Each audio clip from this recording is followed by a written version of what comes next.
Se tu és uma mulher e tens alguma ideia, algum projeto que tu queres tirar do papel e tu te perguntas, tá, como é que eu vou da ideia para algo concreto? Fica aqui, que é exatamente sobre isso que eu quero conversar contigo hoje.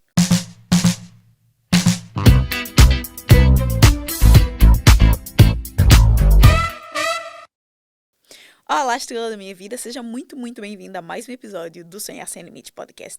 Eu sou Delane Cardoso, a host desse podcast, que convida-te a não colocar limites nos teus sonhos.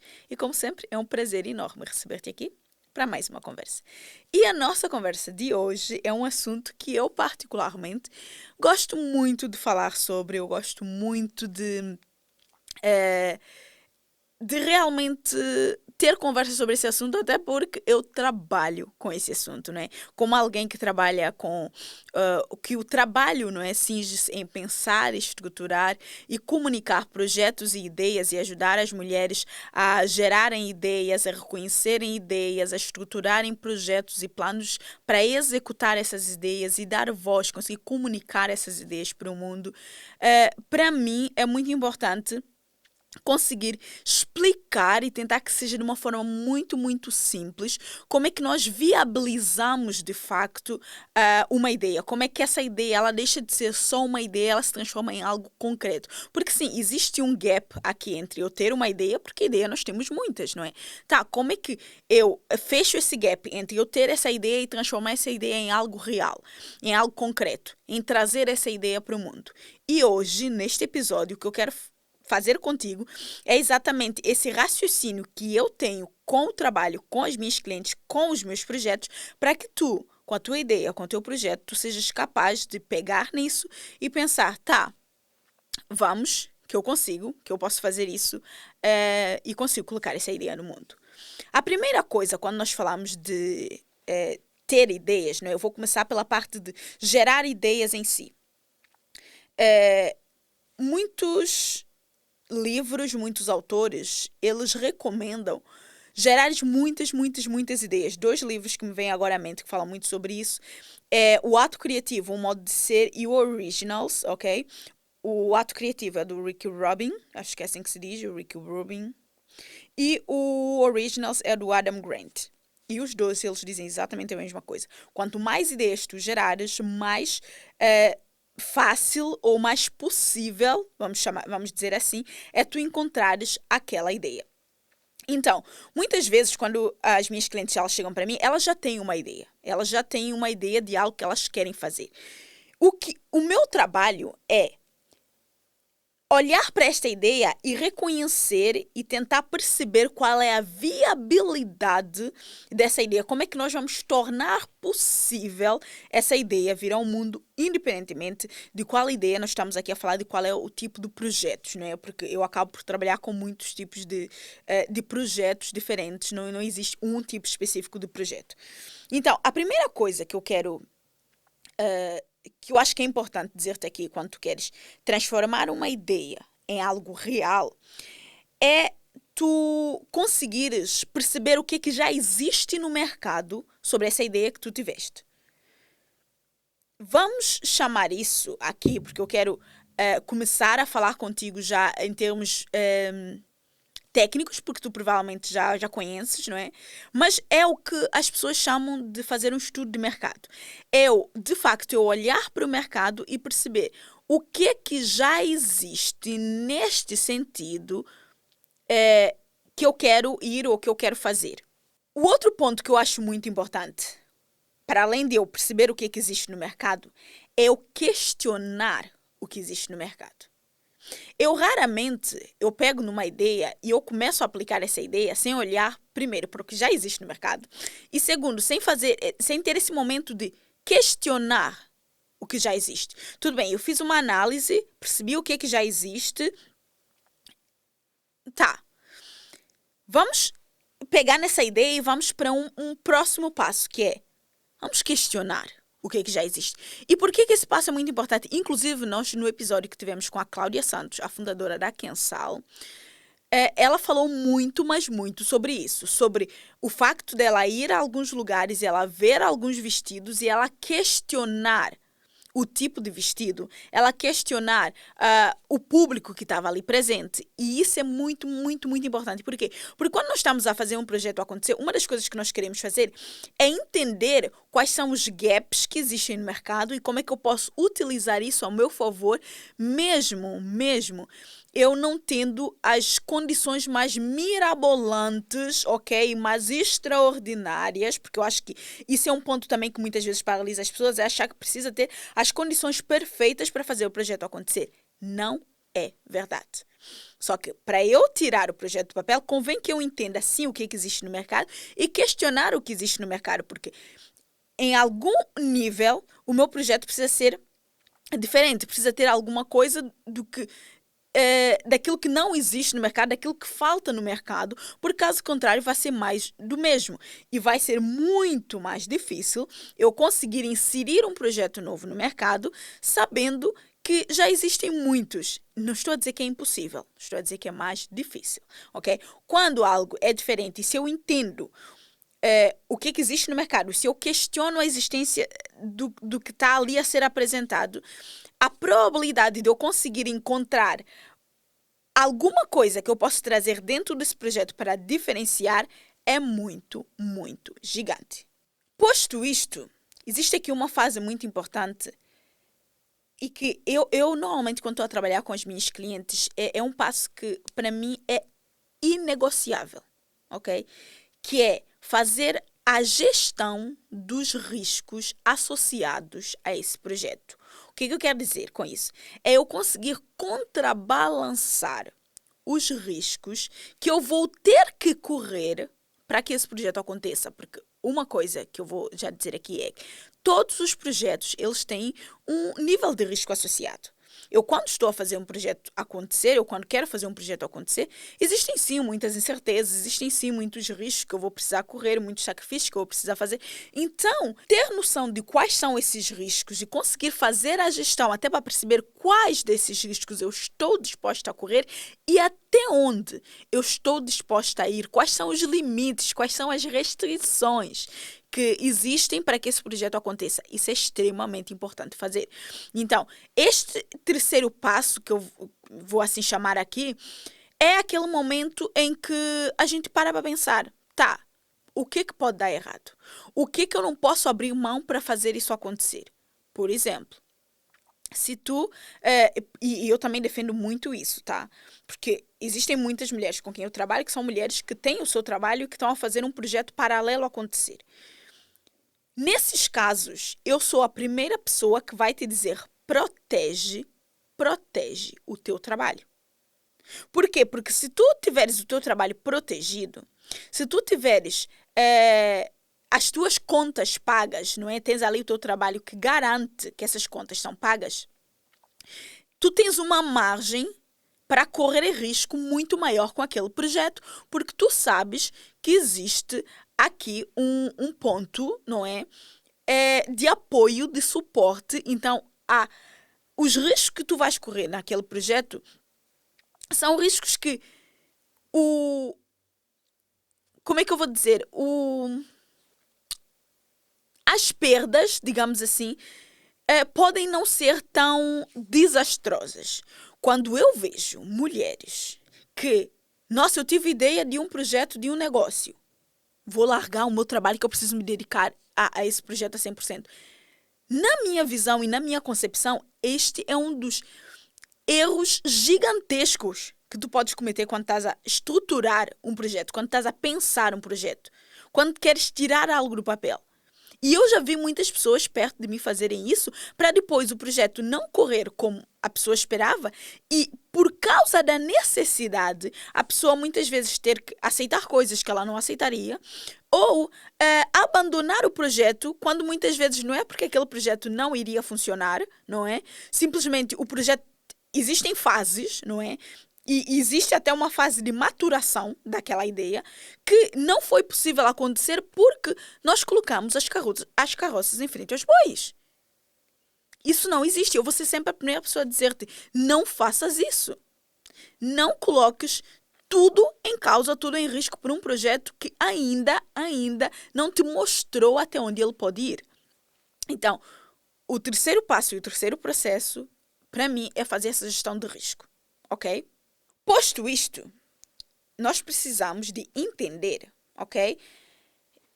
Lembrando, eu tive uma ideia, eu vou para o mercado, eu analiso o mercado, vejo o que já existe, questiono o que já existe e faço a minha gestão de risco. Feito isso, vamos começar a olhar para o projeto em si. Primeiro ponto que a gente olha, sempre que lembre, eu, Edilane Cardoso, funciono muito com a lógica do GPS. Então, dentro da minha lógica do GPS, a primeira coisa que eu penso é, onde é que eu quero ir com esse projeto? Qual é o meu destino? Quais são os meus objetivos? Sim, eu preciso conseguir explicar exatamente o que é que eu quero desse projeto. Conseguimos ter clareza nesse sentido? Então, vamos voltar para a realidade. Vamos entender o ponto de partida. Onde é que nós estamos? Onde eu quero chegar e onde eu estou. De onde eu estou para onde eu quero chegar, existe um gap entre esse insight e a ação que vai me levar ao resultado. E é esse gap que eu preciso fechar. Como é que eu fecho esse gap? É aí que entra o meu plano de ação. É aí que entra onde eu vou estruturar as ações necessárias para eu sair da ideia, para eu sair do insight e ir para os objetivos que eu tenho.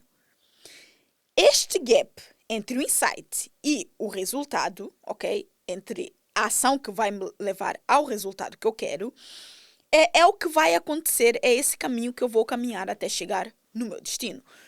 Aqui é onde eu vou definir a minha estratégia, de como é que eu vou fazer isso acontecer, que eu vou definir canais de comunicação, mas assim, isso são coisas que eu estou a falar aqui olhando, tratando de projetos de uma forma abstrata, de uma forma geral, e não um projeto em específico. Por que eu estou a citar isso aqui? Dependendo do projeto que for, as necessidades serão outras, as estratégias serão outras. Mas, de onde eu quero ir, para onde eu quero chegar, eu preciso olhar que ações é que eu vou precisar. Dependendo do projeto, o que é que eu posso precisar? Eu preciso saber, quem é que eu vou precisar? Se for alguma coisa que eu preciso de mais pessoas, que eu preciso de time, que eu preciso de equipa para fazer acontecer. Que recursos é que eu vou precisar? Quais são os recursos que eu preciso para fazer esse projeto acontecer? Então, isso também precisa estar dentro do meu plano. Onde é que vai ser? Quando é que vai ser? Assim, tudo isso tem que estar detalhado nesse meu plano de ação, porque as ações, e quando nós trabalhamos as ações, eu gosto de pensar por 2 pontos, tá? Que eu gosto de chamar de visão telescópica e visão periférica. Porque, basicamente, o que é? É eu ter a capacidade de ver longe, não é? Onde eu quero chegar. E muitas vezes mais além, porque eu sou dessas que muitas vezes quando eu estou a trabalhar no projeto, eu consigo ver mais além do que a pessoa que teve a ideia do projeto consegue ver naquele momento. E às vezes eu verbalizo isso e começo a mostrar às pessoas as possibilidades que ela não está a ver para aquele projeto. E às vezes que eu não faço isso. Por que às vezes eu não faço isso e outras vezes eu faço? Porque tudo depende do nível que eu percebo que aquela pessoa está.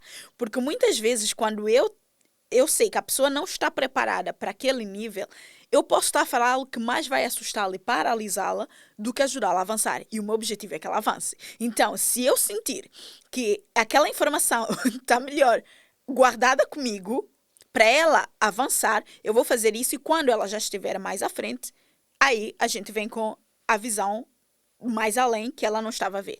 Se eu sentir que a pessoa já tem estrutura para entender a visão, aí sim eu trago isso para a cliente, tá? Mas isso é muito importante. Eu ter essa visão telescópica de, nossa, o que pode acontecer aqui, mas eu ter essa visão também mais periférica, que é uma coisa mais centrada no que eu posso fazer hoje com o que eu tenho para chegar onde eu quero. E isso é um processo que, falando aqui, parece ser muito fácil, mas eu sei que é complexo, mas é simples. É simples. Inclusive, eu lembrei-me aqui de um exemplo, provavelmente tu conheces ou já me ouviste falar, porque é alguém que eu gosto muito do trabalho, da visão, isso tudo. Ou provavelmente já viste nas redes sociais em algum ponto que ele tem um posicionamento muito forte também, que é o Flávio Augusto, que é um bilionário brasileiro. O Flávio Augusto, recentemente, eu estou a gravar isso em abril de 2026, e recentemente, esse mês inclusive, ele começou um projeto social onde ele decidiu que ele ia ensinar as pessoas até o final do ano de 2026 sobre negócios, sobre, enfim, diversos assuntos que ele, obviamente, domina para ter se tornado um bilionário. E a plataforma por onde ele criou isso é uma plataforma extremamente simples. Neste primeiro mês, tu entras, a plataforma é uma plataforma simples, simples, simples, simples, mas muito simples. Entretanto, ele quando fez, no mês de abril, ele decidiu que o curso que ele iria dar são vários módulos, cada módulo tem um tema, e são 5 aulas que é ministrada por ele ou por alguém do network dele, da equipa dele, enfim.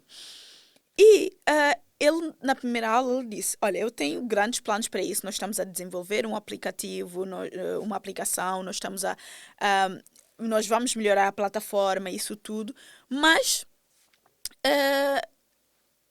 este é o nosso começo, é assim que nós começamos. Então, ele quando diz isso, quando ele traz isso, quando eu vejo isso, uma das coisas que eu pensei logo é, um bilionário decidiu começar um projeto, que ele até diz que é um projeto que ele queria ter começado em 2022, mas por causa da pandemia, de tudo que aconteceu, das coisas que ele teve que adiar nos outros negócios, isso tudo, não foi possível, mas que este ano para ele não podia passar. Então, já estava em abril, ele queria começar. E ele foi e começou com aquilo do jeito que deu, do jeito que estava, dentro da realidade que era naquele momento. Enquanto a equipa dele, de tecnologia, trabalha em desenvolver a melhor aplicação que eles conseguirem, melhorar tudo e mais alguma coisa, ele decidiu fazer na mesma com o que tem. E ele é um bilionário. Agora a minha pergunta é, por que tu não queres fazer o teu projeto acontecer? Por que tu estás em espera de ter melhores condições, de ter a melhor câmera do mundo, o melhor telemóvel do mundo, a melhor roupa do mundo, todo o dinheiro do mundo para tirar o teu projeto do papel? O que te impede de transformar essa ideia em algo concreto com o que tu tens e, com o passar do tempo e conforme aquilo for tomando forma, tu ires melhorando? Consegues perceber como é que isso muitas vezes é uma desculpa que tu utilizas para te justificares da tua falta de ação? O que eu te trouxe aqui, de uma forma muito, muito, muito rápida, obviamente, mais uma vez levando em consideração que eu não estou a aprofundar em tipos de projeto, porque existem outras, né, muitas outras camadas que é preciso olhar, mas para começar, de facto, a tirar a tua ideia do papel, tu precisas disso. De uma forma muito simples, é isso que tu precisas para fazer o projeto acontecer. Então, o que eu quero é que tu pegues nessa ideia que tu tiveste e penses, tá, como é que eu posso transformar essa ideia em algo concreto com o que eu acabei de aprender aqui? Então vai para o mercado, vê o que tem, analisa, questiona, faz ali a gestão dos teus riscos, olha para o projeto, vê onde tu queres chegar, vê onde tu estás, vê, sabe, escreve mesmo, pega um papel, analisa ali quais são os recursos que tu vais precisar, o que é que tu vais precisar, quando é que tu queres que isso aconteça, onde é que vai ser, obviamente depende, não é? Mais uma vez do tipo de projeto, mas analisa ali e cria o teu plano de ação. Escreve, ação por ação, o que é que tu precisas fazer e começa a fazer uma ação todos os dias. Uma ação todos os dias, uma ação por dia. E tu vais perceber que quando tu te deres conta, tu já tens o projeto muito mais avançado do que tu estavas à espera. Óbvio, óbvio. Se tu pensares, nossa, eu não consigo fazer tudo isso sozinha, porque eu nem consigo parar para analisar exatamente o mercado, isso tudo que é do tu aqui. Se achares que realmente precisas de alguém e tu queres alguém que te acompanhe nesse processo, manda uma mensagem. A gente vai conversar e vai ver se eu sou a pessoa ideal para te ajudar nesse projeto, nesse momento e fazer essa ideia acontecer. Mas, basicamente, se tu conseguiste reconhecer a ideia, fazer a gestão do teu risco, estruturar o teu plano. Se tu conseguiste dar voz a essa ideia, não é? Porque depois tem esse passo de eu começar a comunicar essa ideia, começar a falar sobre essa ideia, começar a dar voz a essa ideia. Se tu consegues fazer isso tudo e consegues fazer com que o mercado ele entenda e ele compre a tua ideia, agora é deixar a ideia começar a ganhar maturação, ganhar espaço e tu vais ajustando e melhorando conforme for acontecendo. Ok? Então, de verdade, eu espero que este episódio tenha te ajudado a conseguir compreender que o processo em si é um processo muito mais simples do que parece e que com o tempo tu podes ir melhorando a tua ideia. E não tem como, de verdade, tu quereres melhorar algo sem nem sequer ter dado esse algo a chance de existir. A chance de ver o mundo, de perceber como é que isto vai caminhar daqui para frente, ok? Então, eu espero que tenha feito sentido. Se tu gostaste deste episódio, se este episódio fez sentido, ou se tu conheces alguém que tu sentes que precisa deste episódio, pega, envia o link para esta pessoa, que de certeza, se tu sentiste que essa pessoa precisa de ver esse episódio, pode ser que seja útil para esta pessoa. Se gostaste, se partilhares nas tuas redes sociais, não esquece de marcar @EdulaneCardoso ou @Sonhar Sem Limites podcast, que eu gosto sempre de ver quem vocês são. Eu gosto de perceber que episódio também é que vos marcou mais, o que é que vocês tiraram de insight. Extremamente importante para mim. Gosto muito de analisar essas métricas. E qualquer coisa, qualquer comentário, qualquer feedback, deixa aqui ou envia também pelo o nosso e-mail. E se quiser saber mais sobre como trabalhar comigo também, o link está cá na descrição. Vai lá. Pode ser que faça sentido e a gente crie alguma coisa juntas. Estrelas, a gente se vê na próxima semana, no próximo episódio. Tchau.